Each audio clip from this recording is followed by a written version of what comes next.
I love when people are passionate about something they believe in, when they speak out about it, when they demand it.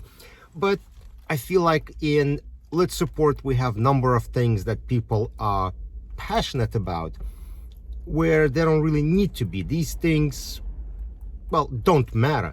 And the better way of saying it, people freak out for no reason over some kind of details or problem that we're not able to solve, or it doesn't matter. So I want to talk about those things. I do want to say a quick disclaimer. I'll probably touch on a couple of legal topics. I'm not an attorney. I don't know what I'm talking about when it comes to law, so don't listen to me on that. Let's head out to a destination of the day, which is going to be an Owl's Head Park in Brooklyn, which provides amazing views of Manhattan and occasional bad smells from water treatment plant nearby. Let's go.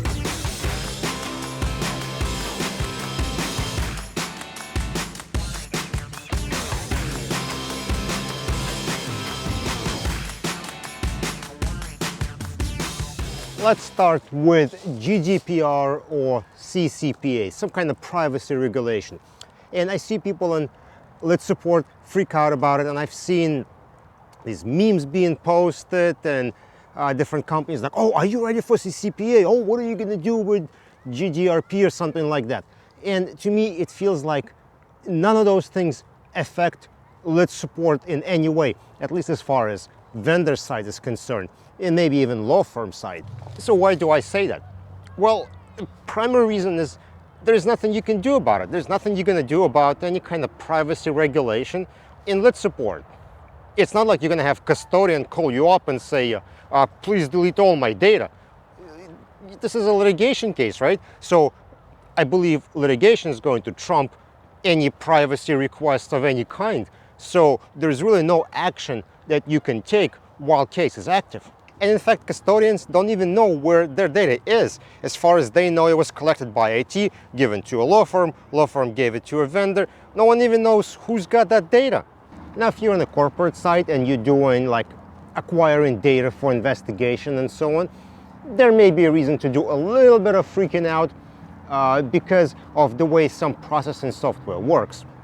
Sometimes when you load data in and you process, well, there is no way to remove that data from the processing side, from the processing module. It's just locked in there forever. So even if you don't have litigation and data has to be deleted, well, you cannot delete the data without breaking integrity of the case. Just think about how you would deal with custodian data deletion in a global deduplication situation, right? That's going to be a huge headache to figure out if there is a copy that's supposed to be left, or this document belonged to two custodians. So when one custodian requests to delete their data, you just blank out their name, but don't actually delete, so it could get pretty messy and pretty crazy.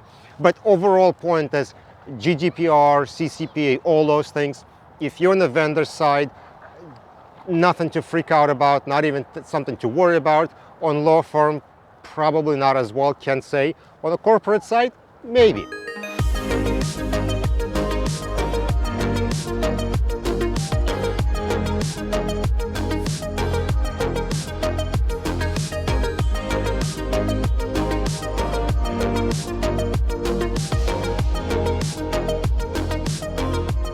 So what is the second thing people freak out about unnecessarily? And I say it's about outdated production specifications. Now, I know people have agreed to certain specifications and they try to match them the best they can, but there's certain technical aspects of productions that are no longer relevant and people still try to stick by them. So example of that would be like 500 images per folder, and you get clients who are like, oh no, this has to be 500 images per folder, it's in the specifications, we have to match it, it's so important. Like, no, it's not important. This is from old days when disk access was really slow and accessing files with lots of accessing files with folders with lots of files was getting slower and slower the more files you put in the folder. So that's why there was that idea to break it up into smaller chunks. And it's still true that you want to break it up, but it doesn't really affect things as much anymore because of the performance of the systems, optimizations of NTFS and so on. And also the data usually gets copied over into a repository when you load it, so the data gets refoldered anyway, so that number of files per folder doesn't even matter. Another example of outdated specifications are including IMEI ID for text messages. Some people don't realize that text messages no longer go through a cell phone provider anymore. They go through internet directly from person to person. So that IMEI ID or the phone ID or the courier ID or whichever they are, they're no longer applicable. So a person could have been sending text messages from the phone, from an iPad, from all kinds of devices, and they may not have those IDs, and those IDs don't even make a difference.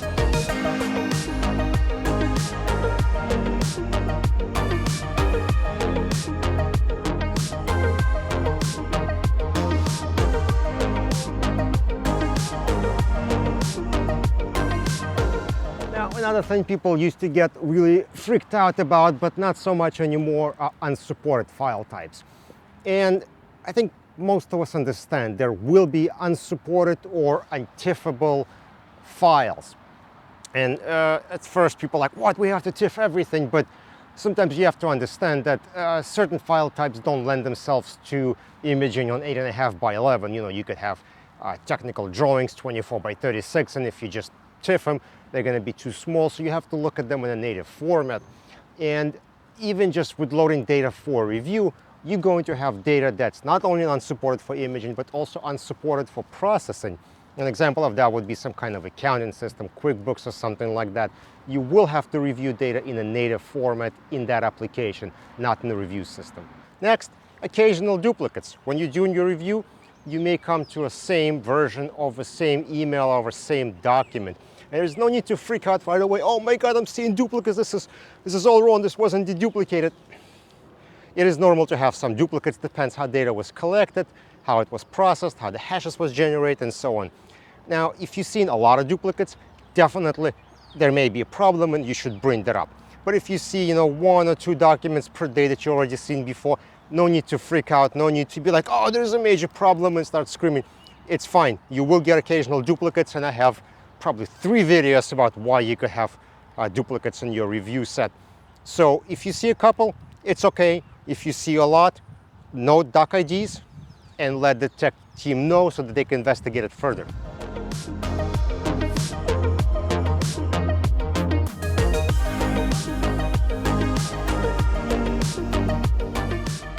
And the last thing on my list is something I've talked about before, are self-deleting messages. And again, it's the same idea as with GDPR. There is nothing you can do about it. It is what it is. You're gathering data you have, putting them together, and present them for review. If something is missing, it's missing, right? Technology exists to delete messages. People will use that technology. So I totally understand that there were companies who have abused this technology and they were trying to hide their communications. They were doing illegal stuff. Yes, it's bad, terrible, but there's nothing we can do about it.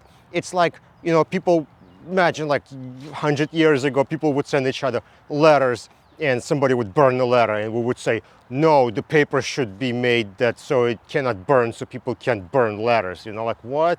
That's ridiculous, right? So same deal is here. People will find ways of destroying their communications. That's what they're gonna do.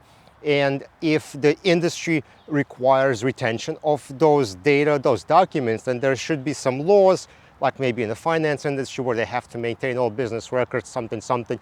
I don't know all the details about it, but they have to maintain all their communications for a certain number of years.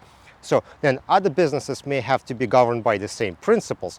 And if they're not, then people will take advantage of that technology and there's nothing you can do about it. Now, if you're an attorney and your case depends on that, well, yeah, please do freak out about it. That's totally acceptable. All right, at this point, I feel like I need to go play in the leaves with my kids. So if there are any items that I missed, something clients freak out for no reason, put them in the comment section below. Don't forget to follow on LinkedIn and subscribe on YouTube, and I'll see you guys next time. Now you're gonna be all dirty. There you go.